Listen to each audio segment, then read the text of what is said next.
கோதுமை மாவுனா எப்பொழுதும் சப்பாத்தி, கோதுமை தோசை, அடை தோசை இதுதான் செய்யணுமா? இது போல் சிம்பிளாக, ஹெல்த்தியாக, டேஸ்டியாக குழந்தைங்களுக்கு செஞ்சு கொடுங்க. எவ்வளோ வேணாலும் சாப்பிடுவாங்க. இது வந்து பிரேக்ஃபாஸ்ட்டாக, டின்னராக, ஸ்நாக்காக, குழந்தைங்களுக்கு ஸ்கூலுக்கு லஞ்ச் பாக்ஸாக எப்படி வேணாலும் யூஸ் பண்ணலாம். டேஸ்ட் அல்டிமேட்டாக இருக்கும். செய்கிற டைமிங் பார்த்தீங்கன்னா 10 நிமிஷத்தில் செஞ்சு முடிச்சிடலாம். அவ்வளோ ஈஸியான ரெசிபி.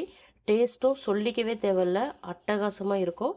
இப்போ வாங்க இந்த ரெசிபி எப்படி செய்கிறதுன்னு பார்க்கலாம். அதுக்கு முன்னாடி மறக்காமல் நம்ம சேனலை சப்ஸ்கிரைப் பண்ணிக்கோங்க.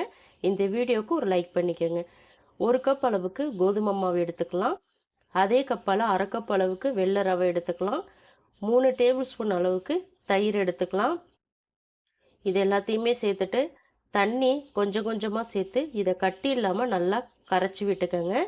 தண்ணி வந்து எடுத்ததுமே நிறைய சேர்த்துறாம கொஞ்சம் கொஞ்சமாக சேர்த்து பொறுமையாக இதை நல்லா கட்டி இல்லாமல் கரைச்சிக்கோங்க. உங்களுக்கு கரண்டியில் மிக்ஸ் பண்ண கஷ்டமாக இருக்குதுன்னு நினச்சிங்கன்னா ஒரு மிக்ஸி ஜாரில் இது எல்லாத்தையுமே மாற்றி ஒரு சுற்றி எடுத்துட்டீங்க அப்படின்னா இது நல்லா மிக்ஸ் ஆகிடும். ரொம்ப நைஸாக அரைச்சிடக்கூடாது, ஓரளவுக்கு அரைச்சிக்கணும், ரொம்ப நைஸாக அரைச்சிடாதீங்க. இப்போ மாவு பார்த்தீங்கன்னா நல்லாவே கலந்தாச்சு. கட்டி இல்லாமல் இந்த அளவுக்கு நீங்கள் கரைச்சிக்கணும். இது இப்போது ஒரு 10 நிமிஷத்துக்கு அப்படியே ஊறட்டும். குறைஞ்சது ஒரு 5 நிமிஷம் ஊற வச்சுக்கோங்க போதும். இப்போ பார்த்தீங்கன்னா ரவை நல்லாவே ஊறிடுச்சு. முன்னாடி விட இப்போ ஓரளவுக்கு திக்காக இருக்குது பாருங்கள். இந்த கன்சிஸ்டன்சிக்கு இருக்கணும்.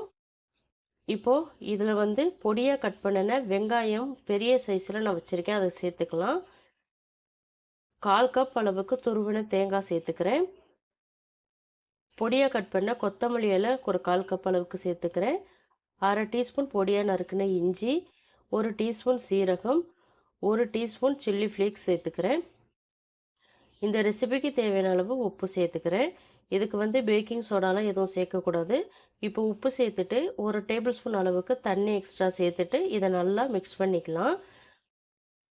இந்த பேட்டர் வந்து ஓரளவுக்கு திக்காக தான் இருக்கணும், தண்ணியாக இருக்கக்கூடாது. அதனால் திக்காக இருக்கிற மாதிரி பார்த்துக்கோங்க. இப்போ பார்த்தீங்கன்னா பேட்டர் இந்த கன்சிஸ்டன்சிக்கு தான் இருக்கணும். இதுக்கு மேலே நீங்கள் தண்ணி சேர்க்கக்கூடாது, இதுக்கு மேலே கெட்டியாகவும் இருக்கக்கூடாது. இந்த பக்குவத்துக்கு நீங்கள் கலந்துக்கங்க. இப்போ வந்து தோசை தவாவை நாங்கள் ஹீட் பண்ணி வச்சுருக்கேன். லோ ஹீட்டில் வச்சுக்கோங்க, ஹை ஹீட்டில் வைக்கக்கூடாது. தோசை தவா நல்லா லோவில் தான் ஹீட்டாக இருக்கணும். இப்போது சின்ன குழிக்கரண்டியில் 2 குழிக்கரண்டி அளவுக்கு நான் மாவு எடுத்து திரட்டி விட்டுக்கிறேன். ஓரளவுக்கு திக்காக திரட்டிக்கங்க. நீங்கள் மெலிசாக வேணும்னாலும் திரட்டிக்கலாம். சின்னதாக திரட்டுனீங்க அப்படின்னா பார்க்குறதுக்கு நமக்கு பரோட்டா மாதிரியே இருக்கும். அப்போ குழந்தைங்க வந்து இன்னும் விரும்பி சாப்பிடுவாங்க. அதனால தான். இப்போ இந்த அளவுக்கு திரட்டினதுக்கப்புறம் இதில் மேலே எண்ணெய் சேர்த்துக்கோங்க. எண்ணெய்க்கு பதிலாக நீங்கள் பட்டர், நெய் எது வேணாலும் யூஸ் பண்ணிக்கலாம். அல்லது நல்லெண்ணெய், கடலெண்ணெய் அது போல் கூட யூஸ் பண்ணிக்கலாம். உங்கள்கிட்ட எது விருப்பமோ அதை சேர்த்துக்கோங்க. இப்போது எண்ணெய் நல்லா தாராளமாகவே விட்டுக்கோங்க, அப்போ தான் நல்லா குக்காகி வரும். இப்போ இந்த சைடு நல்லா குக் ஆகட்டும். ஒரு 2 நிமிஷத்துலேருந்து 3 நிமிஷம் ஆகும். இப்போ இன்னொரு சைடு திருப்பி விட்டுக்கலாம். நல்லா அழகாக அடியில் வெந்திருக்கு பாருங்கள், பார்த்தாலே தெரியுது. ஓரளவுக்கு நல்லா வெந்திருக்கு. இப்போ இன்னொரு சைடு திருப்பி விட்டுக்கலாம். இந்த சைடு திருப்பி விட்டு இந்த சைடும் ஒரு 2லேருந்து 3 நிமிஷத்துக்கு நல்லா லோ ஃப்ளேமில் வச்சுட்டு குக் பண்ணிக்கங்க. ஏன்னா கோதுமை மாவுன்றதுனால குக் ஆகட்டும் நல்லா, இல்லைன்னா சாப்பிடும்போது மாவு மாவாக இருக்கும். இப்போ பார்த்தீங்கன்னா 2 சைடுமே நல்லா செவந்து உள்ளாரெல்லாம் நல்லா குக்காகி வந்திருக்கு. இந்த பக்குவத்துக்கு நீங்கள் குக் பண்ணிக்கணும். இப்போ வெளியில் எடுத்துக்கலாம். நல்லா குக் பண்ணி எடுத்தால் தான் குழந்தைங்களுக்கு வயிற்றுக்கு எந்த பிரச்சனையும் வராமல் இருக்கும். இப்போ இது வெளியில் எடுத்துக்கலாம். இதுக்கு சைடிஷ்ன்னு பார்த்தீங்கன்னா சட்னி, எந்த சட்னி வச்சு கொடுத்தாலுமே நல்லாயிருக்கும். அதே போல் குருமா வச்சு கொடுக்கலாம், அதுவும் நல்லா இருக்கும். அப்படி இல்லைன்னா பன்னீர் கிரேவி, மஷ்ரூம் கிரேவி அது போல் செஞ்சு கொடுங்க.